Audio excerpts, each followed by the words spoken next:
slightly changed the title, as you probably noticed from what I wrote, but it is the same paper. So we are still struggling to find the correct title or the best title. So if you have any suggestions later on, feel free. So currently we think the best title is really Computers as Stepping Stones, because what we look at in the paper is technological change and labor market opportunities of people with a disadvantaged parental background. I will come back to that in detail. It's a paper I'm working on with Cecilia Lipowski, Guido Neidhofer, and Ulrich Ziran. Ulrich is now at Utrecht University, but also ZEW still affiliated to it. And Cecilia and Guido are from ZEW as well. So we are working on that for a couple of months now, I have to say. And what is the main idea, or what was the starting point of our project or our exercise? Well, the idea was, we all know that the returns to, that there are returns to ability, right, on the labor market. So the wage level you earn, of course, has to do with your ability, with your skill level, which is sort of this channel here, or meant by this channel. But on the other hand, we also know from the literature that the parental background that people take to the market also has an effect on wages.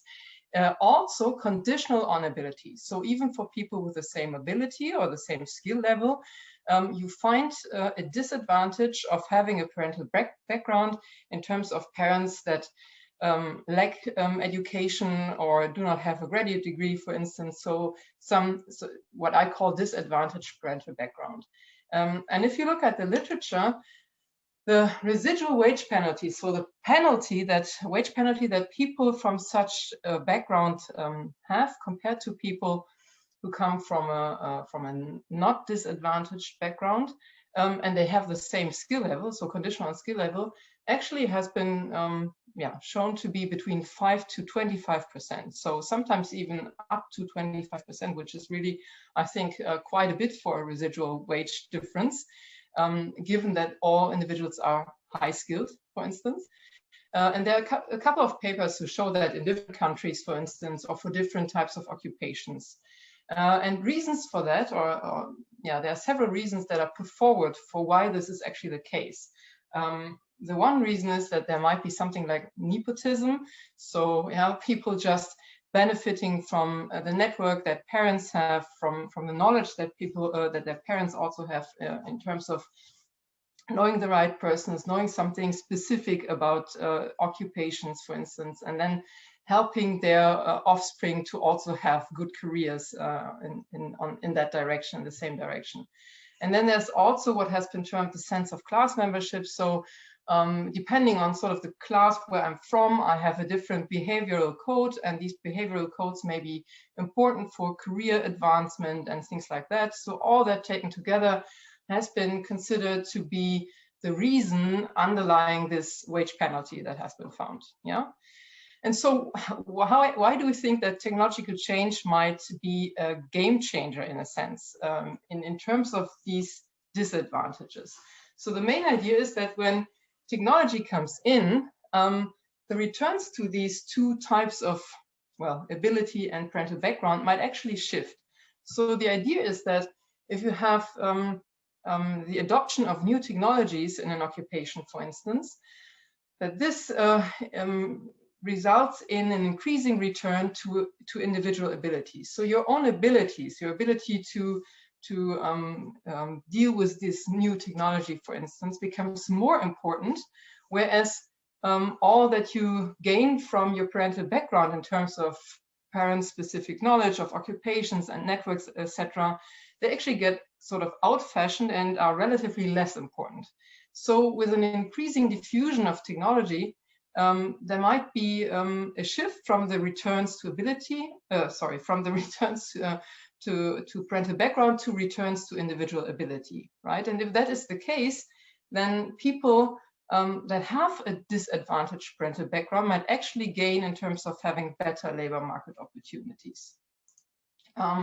So what is the reason or the economic reasoning? So, well, as I already said, the main idea is that the returns to individual skills or ability increase relative to the returns to parental background. And there are two papers, Gaylor and Sidden, I don't know how you pronounce that actually, and Hassler and Mora. They both have this idea, even though they differ in terms of what they consider to be the main drivers. So Hassler and Mora, for instance, they think that the returns to parental background really lose in importance in an absolute sense, so that sort of these networks and all the things I've been talking about just become really less important. Whereas Gahler and Sin basically say, no, it's really the increasing returns to individual skills due to the skill technology complementarity relative to the rest that drives it.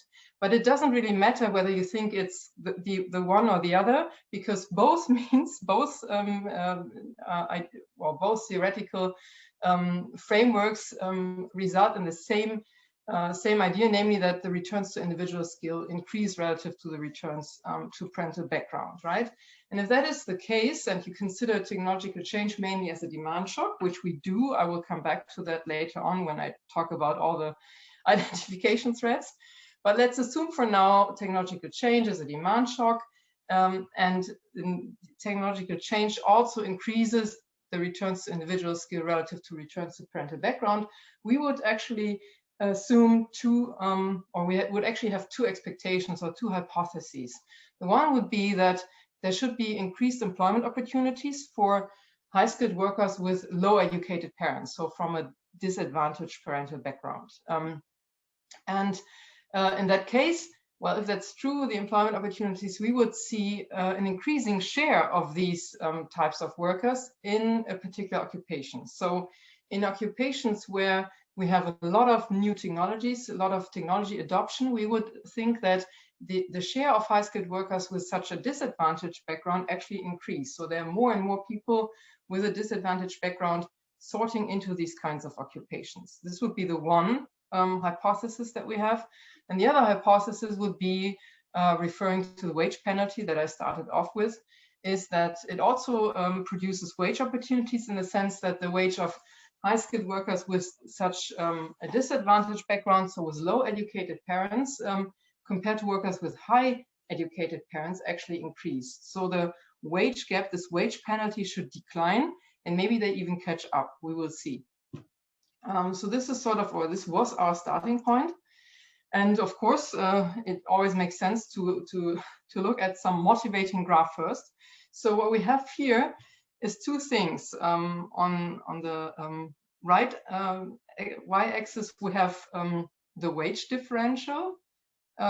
This is the solid line. No, sorry, it's the other way around. No, the dashed line is the technology. Sorry, this is technology, and this is on the left axis. So there has been an increase in the use of new technologies. I will come back to how we measure this later on. And this increase has been particularly pronounced, let's say, from the mid-90s till the end of the 90s, early 2000s. And then it has been flattening out afterwards. But there was quite a remarkable increase in the 90s. And in a way, if you now look at the wage differential by parental background within an occupation, I have to say, so it's the wage differential between high-skilled individuals that differ in parental background, and they work in the same occupation. And this is sort of this average wage differential across occupations, right? We see that this has also been increasing, which means that the wage penalty that we see in the beginning, which actually on average at the beginning is around 8%, declined quite a bit, and at the end of the day, or at the end of our observation period, is not existing anymore. So, which gives us a first hint that maybe there is some truth to our story, but of course we need to dig much deeper into this to really sort of prove that there is a link between technology and labor market opportunities. So to give you an idea of the paper in a nutshell, what we do is that we examine the link between technological change and labor market opportunities of disadvantaged individuals, which we measure by the education level of the parents. Yeah. So we examine this link. We mainly do so actually at the occupational level. We also do some analysis later on at the individual level, but let's say the main analysis is actually taking place at the occupational level. And then what we find is that indeed there is, due to technological change, apparently less occupational sorting, in the sense that if occupations experience a lot of technological change, then we observe an increase in the share of workers with low educated parents, conditional education. Yeah. So apparently having a low parental background is less of a disadvantage in terms of entering certain types of occupations, namely occupations that have a strong technological change. And we also observe that in these occupations that have this technological change, a strong one, we also find a reduction in the wage penalty related to family background, again, conditional on occupation. So we think that the main contribution that we do is to sort of add to the literature on technological change and wage inequality. You probably all know that typically we discuss technological change as a driver of more wage inequality. So skill bias, routine bias, technological change has been related to increasing wage inequality and of course also to wage polarization, right? In Germany, actually, there's more evidence towards rising wage inequality rather than polarization. But well, the main idea basically is that there is an increasing return to skills, even though wages may also somewhat increase at the lower end of the wage distribution. There is certainly also some increasing wage inequality overall. So this is sort of the key finding in the literature so far. And what we add to this literature is that we basically say, well, there might also be another aspect of technological change that has some impact on wage inequality, not sort of within a generation, but across generations. So if what we find is actually true, then you can also interpret this as evidence that the persistence of inequality across generations actually declines with technological change. So technological change produces chances for people who otherwise would not have had the same chances to enter certain well-paid occupations and to also have similar wage levels than people from a better background. And now technological change actually produces these opportunities, these employment and wage opportunities, and therefore reduces the persistence of inequality across generations. Yeah. Questions so far before I dig into the analysis? You can of course ask me in between. So to give you an idea about the data, we use 3 data sets, namely the socioeconomic panel, which is in a way our main data set because it includes, it's a panel data set, you probably all know that. It started in 1984. It covers around 30,000 individuals. And the main, or the important point is that apart from individual characteristics, household characteristics and all the like, you also have information on the education of parents, which of course is what we need to have an indicator of parental background. We select a sample from that that covers 20 to 65-year-old individuals who work in dependent full-time employment. We exclude vocational training and marginal employment, and we only focus on West Germany. We later on also check whether migration from Eastern Germany is a problem, but it doesn't seem to be the case. So we focus on West Germany. And then this data set is used to define our main outcomes. So of course, we need to define, of course, a high-skilled individual, which we set equal to being highly educated in terms of having a university entrance degree.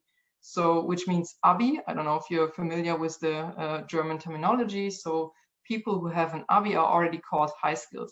The problem is that in the ZUB, we have too few people with university graduation, for instance. So if we use that as sort of the definition of high-skilled, we will probably have an even a more difficult database. So we decided to use the university entrance degree as an indicator of being high-skilled. And we define a disadvantaged background as someone with low educated parents, so someone who has parents with no university entrance degree. So neither father nor mother has an ABI, this university entrance degree. And whenever I talk about residual wage penalty, what I mean is actually the difference between the wage that people earn who are high educated according to that definition, but have low educated parents, and people who are high educated themselves, but have high educated parents. Okay, so this is the definition that I use also for this, for the graph in the beginning, where I showed you that the initial wage penalty between these types of individuals was around 8%, right? So let me go back to the data. So this is the ZUB data. And then, of course, we also need data for our technological change indicator. We use the BIP IAB Bauer data, which you're probably also familiar with to some extent. So it's a survey among 30,000 employees in several waves. And we use this survey because it includes information on the working tools that people work with. And so what we do is, oops, that was wrong. Strange enough. Well, let's see. Let me do it like that. So what we do is there's a working tool information where you can distinguish between 5 levels of technology. So using very, very simple working tools up to new technologies, which includes computers, CNC machines, all that really became important in the late 80s, early 90s, and then in the years afterwards. And so we look at the share of people who report a new technology as their main working tool at the occupational level as an indicator of adopting new technologies. So the share of workers by occupation which uses new technologies as a main working tool. And if you do that, these are the 5 categories. You can see what I actually had in the graph before. The increase in the use of this new technology mainly in the 1990s, right? That was what we had before, but this now also gives you sort of the pattern for the other types of working tools. So it's this increase here that we exploit for our analysis, and we have an information not only for the average increase, but as I said, at the occupational level.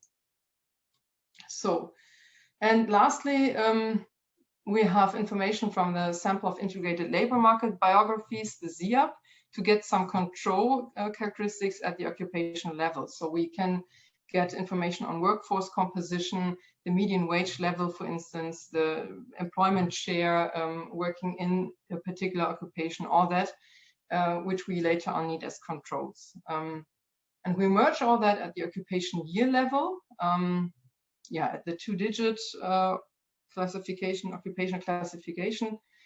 We have 27 years and 62 occupations for our analysis.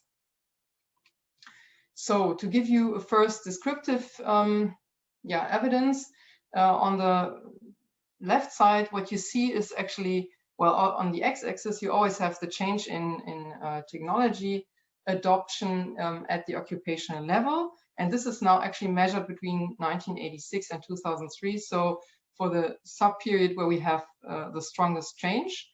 So this is delta technology. And then on the right side, you see the change in the employment share among high-skilled workers that come from a disadvantaged parental background. So for instance, let's take the banker job.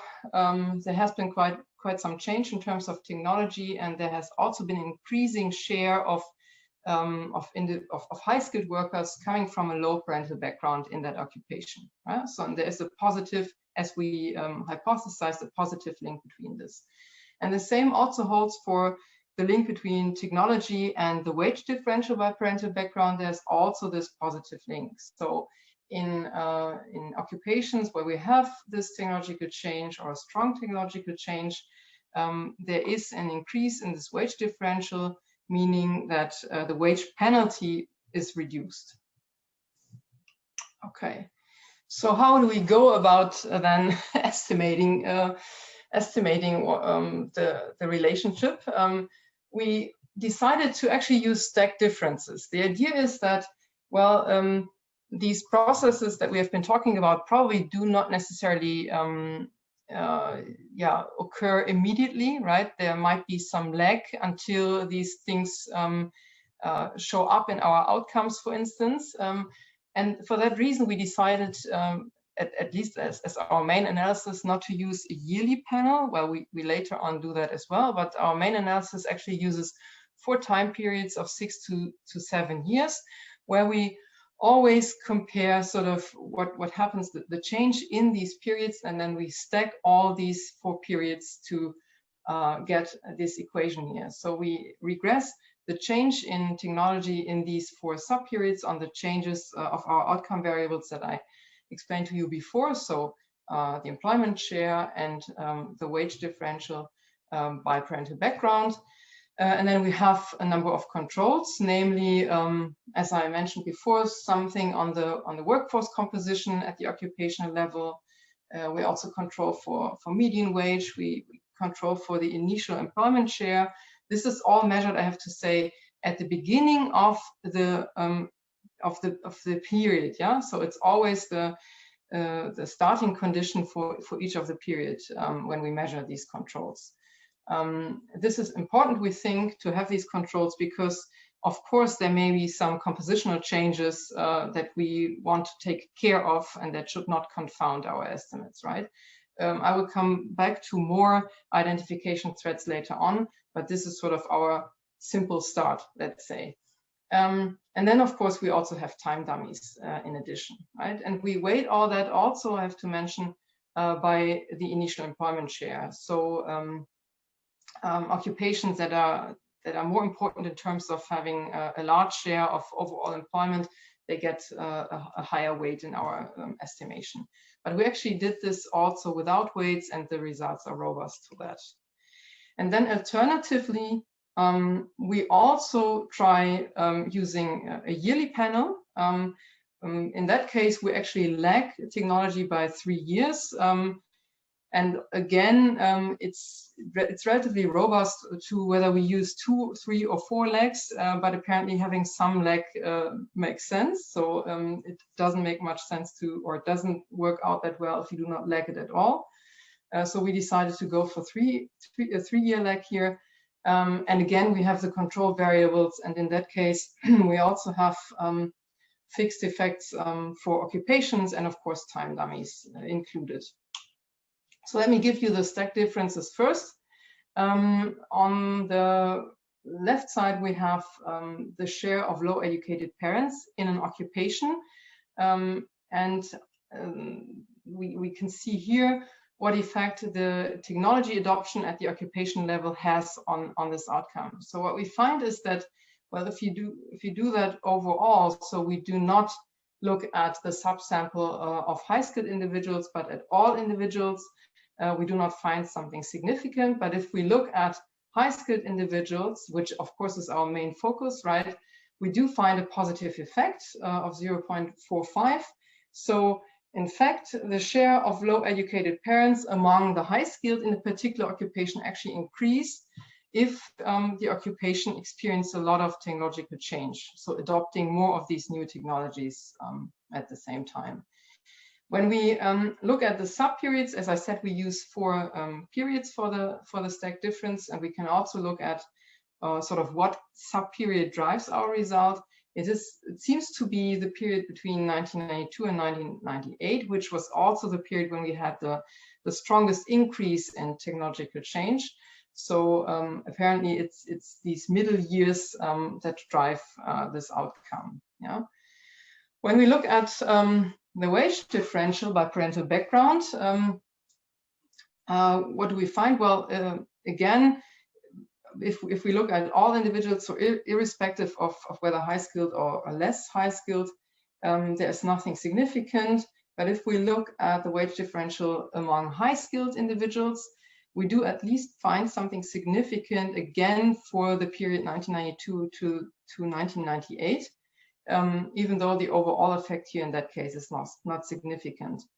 I have to say, though, and this is actually also one reason why we later on also try an individual level analysis. One problem is that, as you can see with the number of observations here, that for the wage analysis, we lose some occupations. The reason is that, of course, it doesn't make sense to calculate a wage differential among high-skilled workers if there are too few observations. So occupations, for instance, that do not have that many high-skilled, that have less than 20 observations for calculating this wage, this mean wage. yeah, that we have dropped them. And of course, for that reason, the sample that we use might also be quite selective, right? So in a way, I think you should take these results with caution and maybe therefore also look at the individual level analysis later on. But at least I would say in terms of this share of low educated parents, this is quite a nice result in the sense that it seems to confirm our hypothesis so far. So, and let's say we take these 0.95 for the wage effect in between 1992 and 1998 for granted. What would it mean in terms of sort of wage gap closing? It would mean that, well, given that we have an annual average change in technology of 1.35 percentage points, so the increase of these new technologies at the occupational level on average per year was 1.35 percentage points. Given we have 6 years and a 0.95 effect, this would mean that we have, or that workers with from a disadvantaged background, if they are high skilled, actually experienced an 8 percentage point catch up of wages, basically closing the initial gap of 8% we have been talking about, right? So this is quite substantial. It would basically tell you that if this effect is really true, yeah, I will come back to identification issues. And I already mentioned that I think the database might be a problem, but if that was true, then, well, technological change basically really leveled off these wage differences and closed the initial wage gap between workers of a different parental background.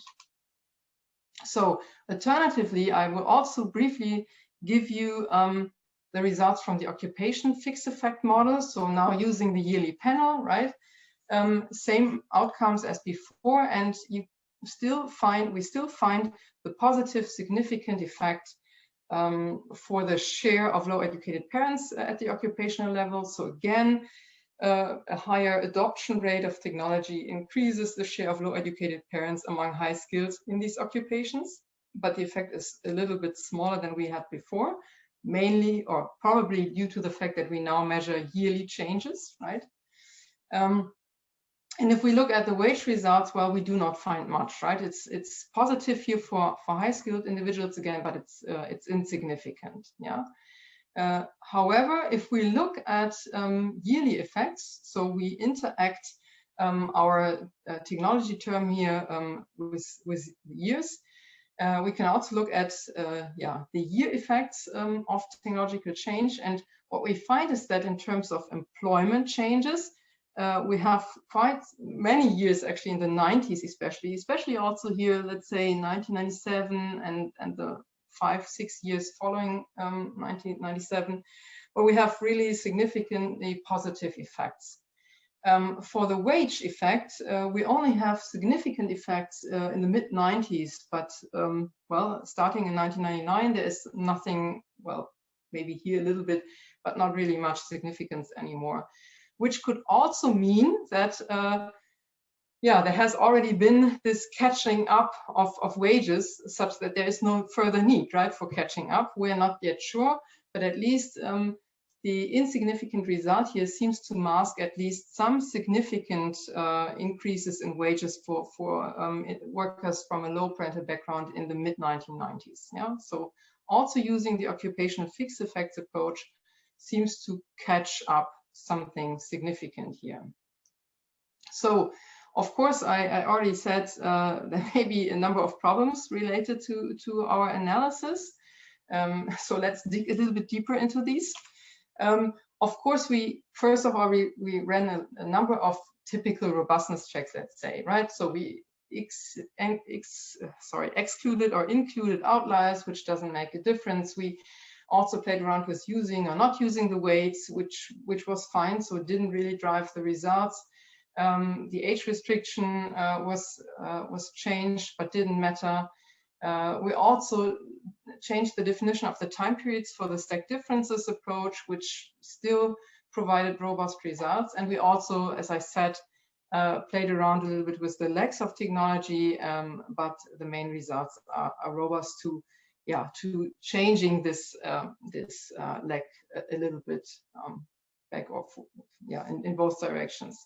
But of course, there may be other problems, and let's maybe discuss them briefly. So, of course, I have always been talking about well, parental background on the one hand, and observable education as a proxy for ability on the other hand. Remember that my initial starting point was saying that, well, technological change probably increases the returns to ability, right?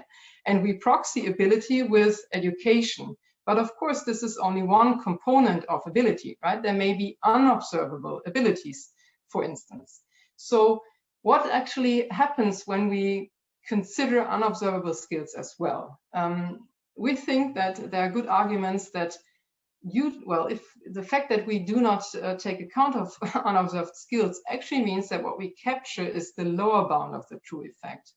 And why is that? So there are two channels in our opinion why at the end of the day we likely capture the lower bound. First of all, consider the idea that there may be unobservable skills, and these unobservable skills might actually, and I think that's plausible if you look in the literature, might actually be positively correlated with parental background, right? So if I come from a parental background with high educated parents, I might also be more likely to have positive unobservable skills in terms of motivation, in terms of self-confidence and all that, right?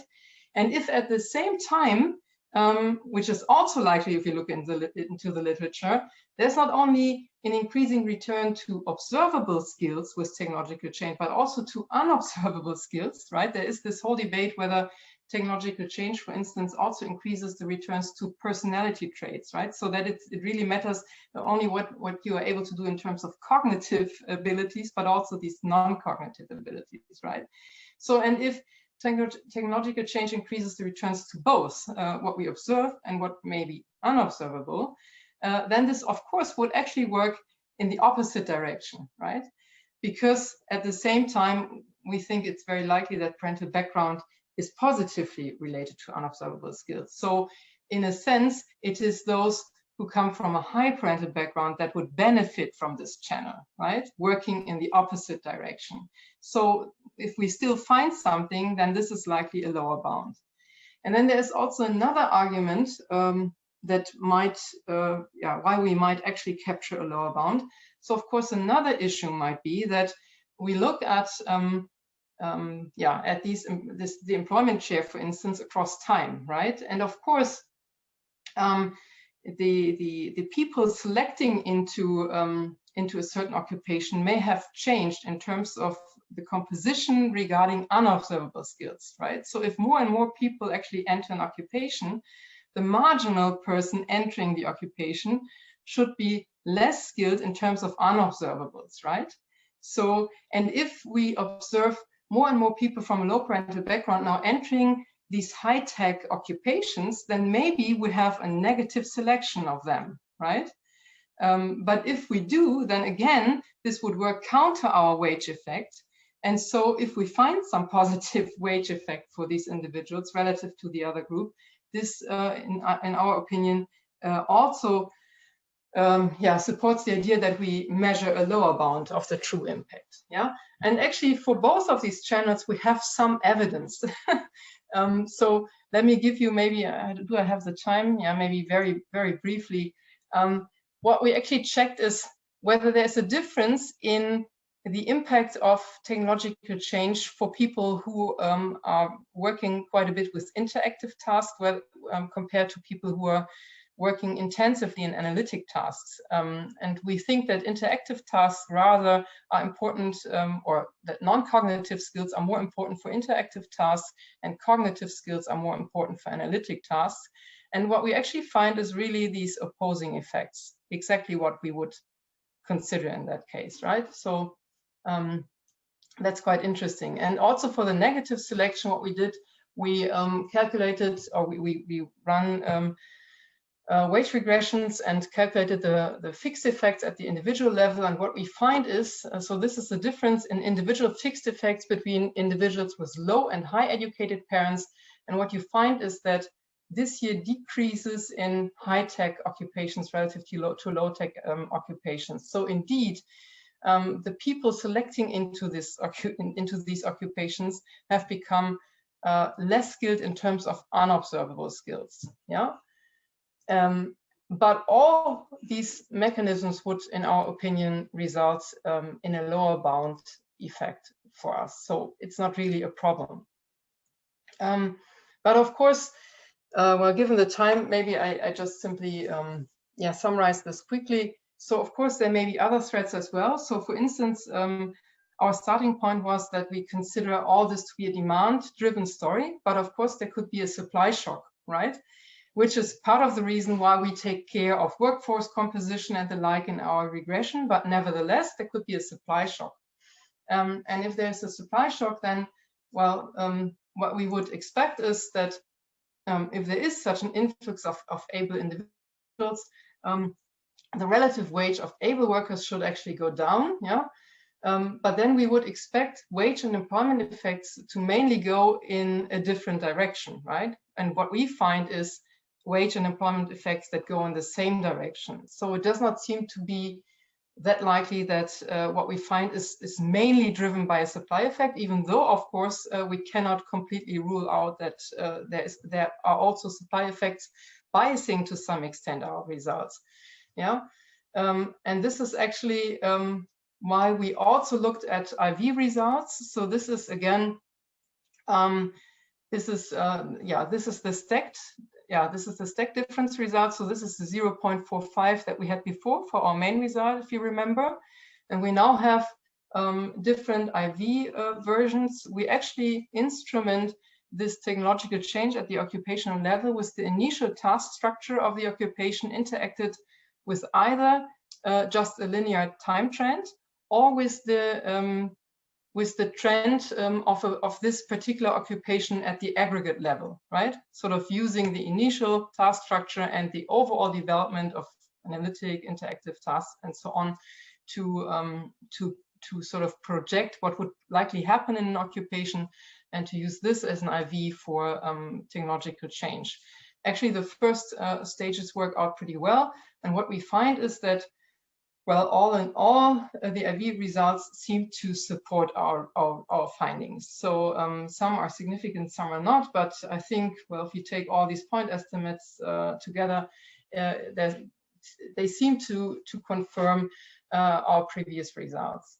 And of course, we also did this for the wage differential. We had this insignificant effect for the main result, which now is actually, at least for some IV regressions, also positively significant, even though this is jumping around quite a bit. So for that reason, let's maybe do the last step before coming to the conclusion. As I already mentioned, there are some problems with the wage level analysis. As we've seen in the IV, maybe that's not working out that well at the occupation level. We have this problem of losing some occupations. So let's move on with an individual level analysis for wage effects, right? So this is what we do next. So this is now, as you can immediately see from the observations, at the individual level, we include individual fixed effects in some specifications and also individual occupation fixed effects in some specifications. And we basically check, of course, we include an indicator for the technological change at the occupational level, whether someone has low educated parents and an interaction thereof. And of course, the interaction should then capture whether there are different labor market opportunities for these individuals depending on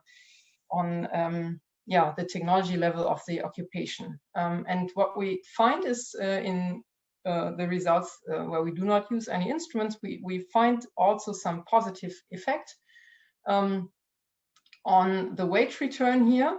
So this is a significant wage return, at least in the first two columns here, which is not significant anymore when we use individual occupation fixed effect, but this might just mean that we lack identifying power in that sense. If we use an IV strategy using the same kind of IVs, sort of some Bartik type IVs, shift chair type IVs, we do find significant IV results now also for the wage effects, which would mean that people from a low educated parent in or people with low educated parents in an occupation with a strong technological change experienced higher wage growth yeah, in our observation period. So I think this is quite interesting, and let me check.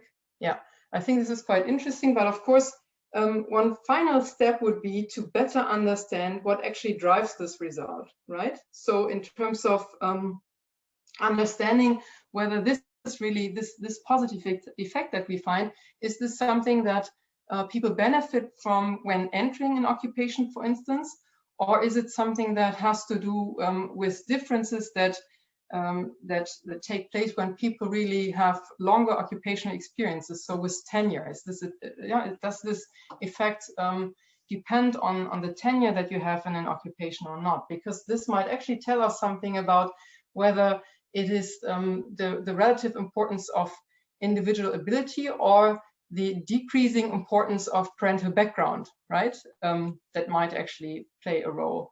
So what this gives you here now is, based on an individual level analysis, the effect or the predicted log wage for workers with high educated and low educated parents, depending on occupational experience in years. And this is here for occupations that are at the 25th percentile of the technology distribution, so rather low tech occupations, let's say. Yeah? And what you can see is that, well, initially, when people enter these types of occupations, there is actually no wage difference. The wage difference only shows up when people have longer occupational tenure, which probably tells us that what we had initially, that sort of maybe behavioral codes, the ability to to use your occupational networks and the like, actually become important the longer you are in a particular occupational field. Yeah, but if we now look at the same effect for occupations that are at the 75th percentile of the technology distribution, we find no significant differences, also not for longer occupational tenure. So again, there is no initial difference. Actually, it is reversed a little bit, but it's not significant. And there is a relative increase also of high educated or of people with high educated parents relative to low educated parents, but the difference even for people with very long occupational tenures is not significant anymore. So which would tell us that the wage effect that we found before seems to be really driven by the differences in wages for longer occupational tenures, which I think is interesting, as it tells us something about the underlying mechanisms. And finally, before I come to the conclusion, finally, another piece of evidence is that I also mentioned initially that one aspect could also be that parents have a certain knowledge about occupations, and for that reason, their offspring tends to sort into the same occupations, right?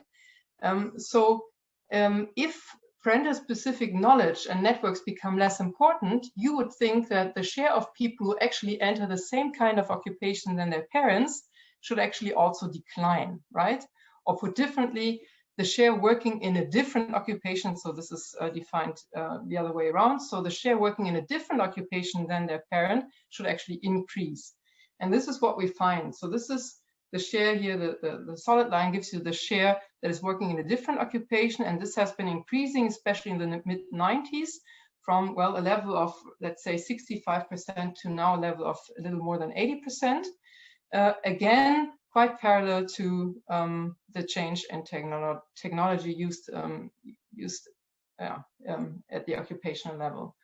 So taking all this together, we think that our main finding basically is that technological change really is associated with increased employment opportunities and improved wage opportunities of individuals with low educated parents. So for some reason, and I think there are two reasons, namely the increased returns to individual skills, but also the decreased returns to parental networks and specific knowledge, which, for instance, is supported by the evidence on the share of people working in a different occupation. So apparently both channels are important. And for these reasons, people who have a rather disadvantaged parental background now gain in terms of employment chances and also wage chances.